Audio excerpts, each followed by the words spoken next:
Hello, welcome to the Mediocre Takes podcast YouTube channel, the podcast where we share our mediocre takes on the shows and movies we watch. Mal, what's your take for the day? All YA books have the same cover art and it sucks ass. It's so uninspiring and boring and it just feels like copy paste at this point. They're bringing no uniqueness to the table and I feel like it's just this giant flood of the same art. It feels so boring at this point and it makes me want to read YA novels even less. Oh, maybe this is also a hot take. Most YA novels suck ass. You can probably trick someone into at least reading it if you had good cover art, but I feel like they don't even have that at this point. Okay, so question, are you talking about the art style? The art style. Okay, in that case, I guess I agree with you. When you first said that, I was like, I'm not sure if I agree with you. As someone who does enjoy YA, sadly. Oh my god, you just have bad taste, no offense. Yes, I do. Sonic fan, YA novels, ugh. Oh, speaking of Sonic, we should review the Sonic X Shadow Generations prologue. 3 episodes, it's coming out soon. It's a prologue for the Sonic X Shadow Generations video game. What? They made a short series just for the video game? Basically exploring Shadow's backstory. Anyways, we should review it, so we probably won't though.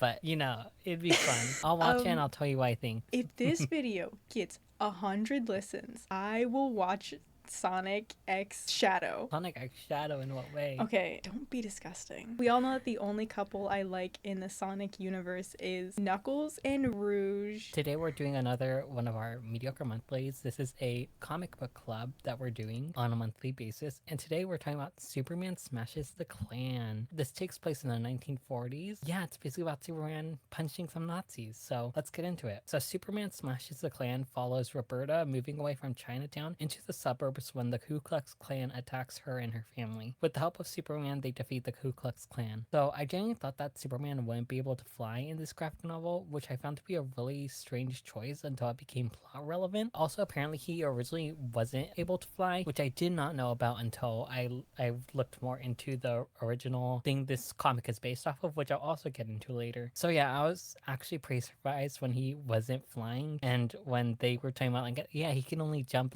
really high. I actually really like the plotline that Superman is actually hiding his powers because he wants to hide the alien side of him. I also really loved how Roberta has a talk with Superman and she basically says, I wish you were okay with flying for yourself, and I wish you would do that because you shouldn't have to hide yourself and stuff like that. That was a really good discussion. Speaking of Roberta, I really loved her as a main character and I found her to be really compelling. Mal, when you first mentioned this graphic novel, I was honestly a bit skeptical because I'm not sure how interested I would be in a Superman story, but some of these characters really stood out to me. Also, I love how Roberta is kind of unconventional. Speaking of characters that stood out to me, one of them was also Superman that's really stood out to me. Now, I haven't absorbed much Superman media, but I really enjoyed feeling Superman's otherness, and I really like the plotline of him facing the truth about his origins. I'm pretty sure this is a stereotypical plot for Superman stories, but I still enjoyed it nonetheless. Mal, you probably know more about that than me. Is this something that is typically seen in a Superman story? I'd say that there are a lot of renditions of it. That's sort of, what he originated as was another. The Aryan kid was getting on my nerves. You're telling me you knew your family member is planning to bomb a children's center and you still want to believe that family member is a good person?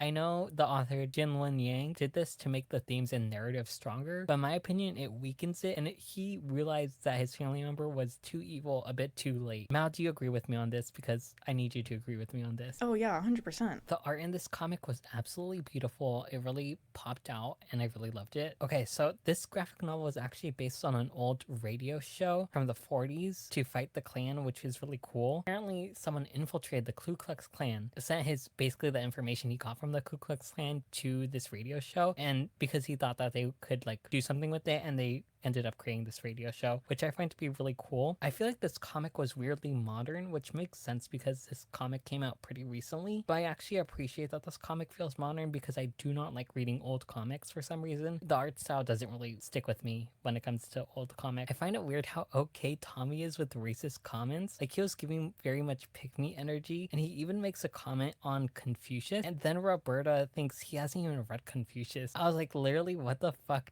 what the fuck, man? You need to stand up. Please, y'all need to stand up for yourselves, honestly. That wasn't even just the worst comment he made though, because he made a comment about something about a dumpling or something, something. Like he made a comment about an Asian dish or whatever, like how he was an Asian dish or something like that, which was also so strange. Yeah, y'all need to stand up. Y'all are mentally ill if you do that. We are saying that fictional children are mentally ill.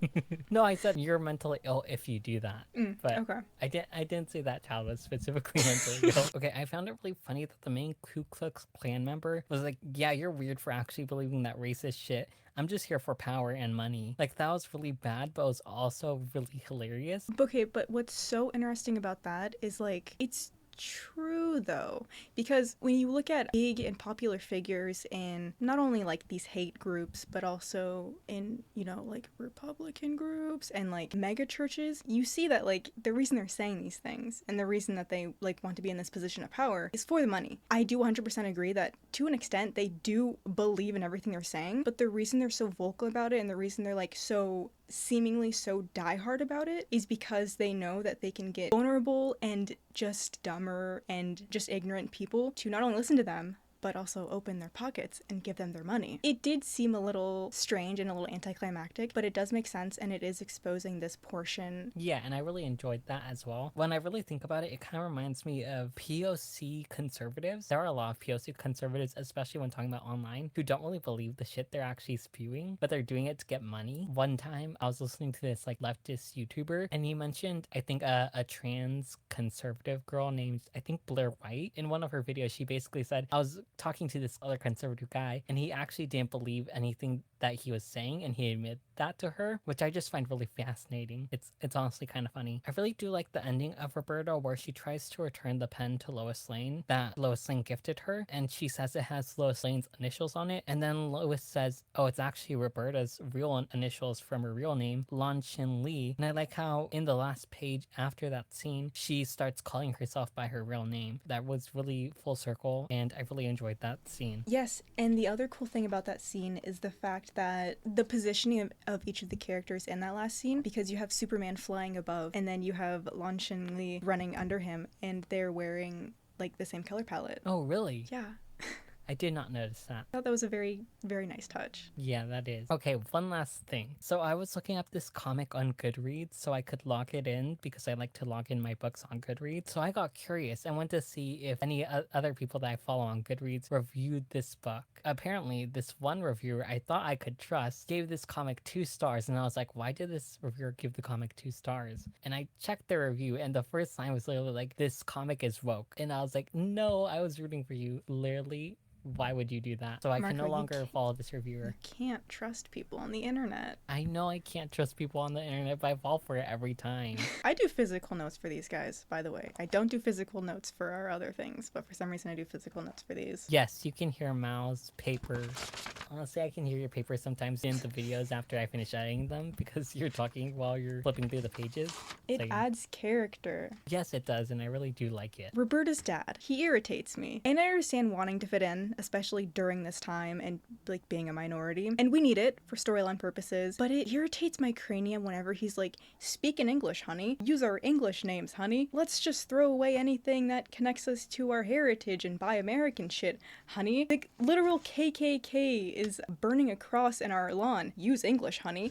That scene in particular, I felt like I was going insane. Wilson and Jennings, I knew there was something up with them after Jennings made that dog comment. Like, I just immediately knew that they were somehow going to be a part of something evil. This has nothing to do with the story, but the streaks of color that Superman makes when he's running is literally the trans flag. Superman trans ally confirmed. Love that for him. So Chuck's uncle, we've talked about this before, colorism in the white community is so funny to me because he's like, oh, let me guess, they replaced you with some O'Reilly or Kowalski. Imagine being hard pressed because a white person isn't the same white as you. Can I just say, there are people who don't believe that people actually talk like this, and that people still do talk like this, which I find to be wild, but honestly not surprising. I just want to mention that. Just go on TikTok. Yeah, literally, just go online for 5 seconds and search up racism. I don't know.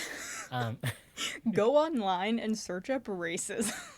I'm sorry. I love when you say things like this, Marco. Do you? Because I kind of hate it. I do. I love it.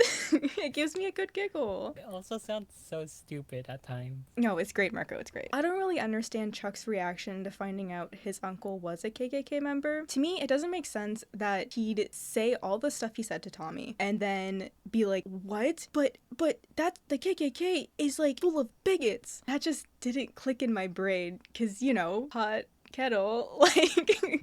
Like what were you just saying to Tommy like a couple of pages ago? Yes, I was gonna say that. He was literally being racist towards Tommy. And so he was like, what? Isn't racism bad? And he was like literally being racist too. So that didn't make any sense. I do love that Roberta's mom made her a jacket out of the Superman's cape. Obviously, her and Superman's story have a lot of parallels. Superman has always, for me at least, always been sort of like a shallow stand-in for minorities. I went on a tangent about Lois and Clark that I think I can skip. Go into it. No, it's literally just me talking about how they're like one of the 3 heterosexual couples I not only accept as canon, but also love and respect. And Go that into it. Okay, no, because I wrote so much and it's kind of embarrassing. But it's just about how much I love them so much. I love them so much, and I love their dynamic, and specifically their dynamic before Clark reveals his true identity as Superman. I also love when Lois gets jealous because in like every story I've ever read of those two, Clark has always been in love with her.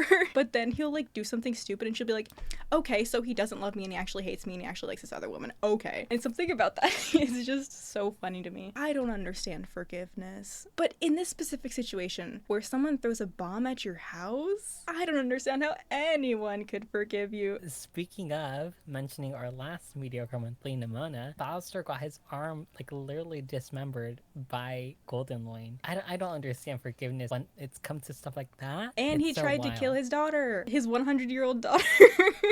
He was thinking of throwing the bomb out the window, but instead he just threw it randomly and it literally like landed right in front of Tommy. And Tommy was like, "No, actually, I'm totally okay with this because like he could have thrown it in the house, but he didn't. He still threw a bomb at your house." Very interesting story. What I wonder is why Roberta didn't kick the Klansmen in the dig when her and Jimmy were confronting them. We can have a cross burning and a child drowning scene, but not a DIY castration scene. It was just strange to me why we couldn't have that. Also, I'm okay with Superman saving that Klansman from the bomb only because the Klansman wanted to be a martyr and Superman stole that from him. Overall, I think this is a really well done comic. There were a few weird parts, like especially around the Aryan kid. I already forgot his name because I hate him that much. And I also think Tommy was a bit weird. Like, stand up, y'all. Y'all are weird, honestly, if you act like that. And I'm judging you hardcore. I hope you awaken eventually and realize how much you should stand up. Overall, I found this to be a really great graphic novel. Superman was really great. I really liked his storyline. I didn't notice this. When he goes to see his parents, he hugs them. And when he goes to see his birth parents, he hugs his birth parents. And the way he hugged his birth parents and the way he hugged his real parents or his adopted parents, like the exact same position, which I found to be really cool. I did not notice that, but I saw someone like do a parallel between the two scenes. It looked really cool. Long Chin Lee was really great. I really loved just how weird she was,